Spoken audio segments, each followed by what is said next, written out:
Last video for week 8 is still talking about the zero product property, and I gave you a little hint about this on the last video about how the x-intercepts can be useful to find the vertex. So this should say x-intercepts there, it was left out.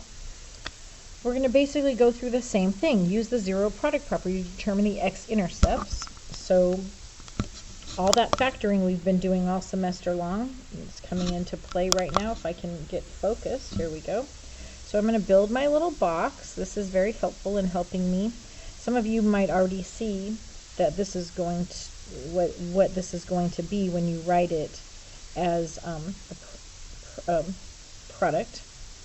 But if you don't see it, we're going to write x squared and negative 5 here. We're going to multiply those across. That gives us our top number, negative 5x squared. The bottom number goes here. What numbers can you think of that multiply to 5, that add to 4? Hopefully you're all thinking 5 and 1, and then make the 1 negative. So this becomes 5x and negative 1x. Now let's fill in. What are our numbers going to be? Well, I know this is going to be x and x. Last time I did it on the bottom. This time I'm going to do it on top.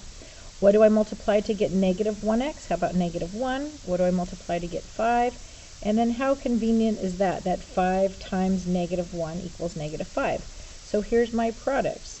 X plus 5, x minus 1. And we're going to do that to solve for our x-intercepts. We're going to solve each of these equations. Remember, x plus 5 equals 0 or x minus 1 equals 0. If I subtract 5 from both sides here, you're going to get x equals negative 5. If I add 1 here to both sides, you're going to get x equals 1. And that tells us that this is going to cross at negative 5 and positive 1.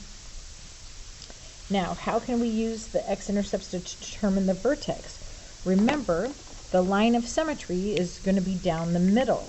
So we're going to find what is halfway between this 5 and 1. There's 2 ways I can do it. I can easily count it out. 1, 2, 3, 4, 5, 6. Oh, this distance right here is 6, so if I go halfway, 1, 2, 3, I get to negative 2, and I know that's going to be my axis of symmetry. Here's how I do that mathematically. I'm going to take those two numbers, negative 5 plus 1, and I'm going to divide by 2. So we're going to get negative 4 divided by 2, and that equals negative 2. That's what we just found out. So now I know that my vertex is going to be somewhere on this line, negative 2. So to find that, I'm going to plug it into the equation. Y equals negative 2 squared plus 4 times negative 2 minus 5. So we're going to get 4 plus negative 8 minus 5. 4 plus negative 8 is negative 4 minus 5 equals, oops, you probably want to see what I'm doing. Here we go. All I did was I took this 2. You're probably thinking, why did she plug it into that equation? Remember, my equation up here is y equals x squared plus 4x minus 5.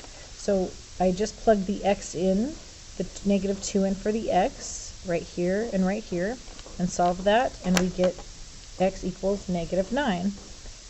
So I know that my vertex is going to be negative 2 comma negative 9. So when we go back over here, we're negative 2, negative 9, make sure you're kind of on that line. My line is a little crooked.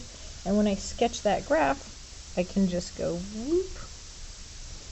And I know that it's going to open up. Why do I know it's going to open up? This x is positive. I can actually see that, well, my y-intercept should be negative 5, 2, 4, 5 right here.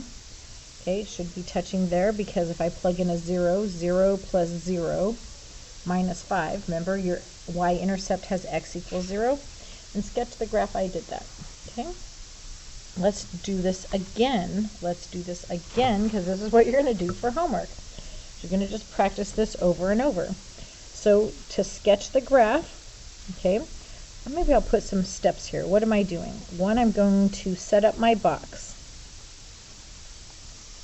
Okay, so I'm going to set up my box, and we're going to get x squared here, negative 6 here, Then step 2 is set up the diamond problem. Okay, the diamond problem, probably going, that doesn't look like a diamond, but if I were to like draw it this way, it looks like a diamond. So set up the diamond problem by multiplying those two. You're going to negative 6x squared on the top, and then this number goes on the bottom. That's a 1x. What numbers multiply to make 6? You ask your ma for help. Multiply to make 6 and add to make 1. How about a 3 and a 2? I can get a 3 and a 2. And which one needs to be negative? Well, then this is a positive. The highest number is going to take that positive, so this becomes negative. So we're going to get 3x and negative 2x. Okay, set up my box. Then what's the next step? The next step is to factor out terms.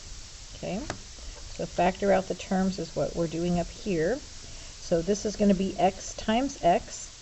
X times what makes negative 2x? How about negative 2? X times what makes 3? X. How about positive 3? And I can see that, okay, we get the product of x plus 3 and x minus 2, okay? So set up product equation as a product. I should have wrote equation as a product, but you guys are smart. You'll follow me on this. X minus 2 equals 0. And then the last step is to solve for x. Solve for x. I'm going to set each of these x plus 3 equal to 0, x minus 2 equals 0. So I'm going to get x equals negative 3, x equals 2. So this is what I need to have. Those three things. Oh, there's more. I'm going to come up here. 6, I'm going to graph the x-intercepts of negative 3, 0, negative 3, 0, and 2, 0. Probably need to see what I'm doing again. Graph the x-intercepts, negative 3, 0, and 2, 0. And then I'm going to find the midpoint of the x-intercepts. How do I do that? I'll do it in black. I'm going to take negative 3 plus 2 and divide by 2. So we're going to get negative 1 over 2 is negative 1/2. So that means this negative 1/2 right here, I will write that. Negative 1/2 is my line of symmetry. Right? So that is my line of symmetry. Now, a lot of steps here. Plug in the negative 1/2, or whatever that midpoint is, to the equation. Okay? So we're going to get, we have x squared plus x minus 6. So we're going to get negative 1/2 squared plus negative 1/2 plus 6. And I'm going to, plug this into a calculator. Let's see, I get it negative 1/4 plus negative 1/2 plus 6. That's negative 3/4 plus 6. So that's going to be negative, oh, is it a plus 6? Oh, it's a minus 6. I copied it wrong. Negative 1/2, negative, right? Come back to the original question up here. See, it was a negative 6. So that's going to be negative 6 and, oh, okay. I got to copy the equation down correctly.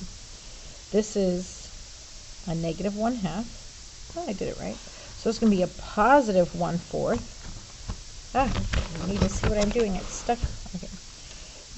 A negative times a negative is a positive. So positive 1/4 plus negative 1/2 plus negative 6. So that's going to be negative 6 and 1/4, or negative 6.25.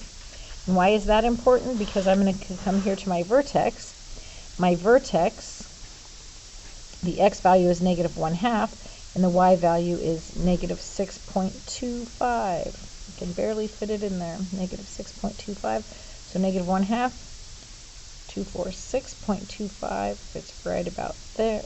That doesn't seem, oh, negative 1/2. Ah, my negative 1/2 is on this side. Let's do it in pink. I totally messed that up, right? This is my, okay, negative 1/2 is in pink. That would make sense. See how that didn't look like the middle? But so now the middle's over here, and I'm going to graph. So I'm going to ask the question, what was Miss St. John's mistake? We've been playing that game. All right, that is just practice, practice, practice. Again, you'll notice, let's see, on page 12 will be the homework. And page 12 is more problems about finding the x-intercepts, finding the line of symmetry, graphing the equation. So again, if you pop on to Zoom and you show up to Zoom, we will give help on those pages. Have a great night.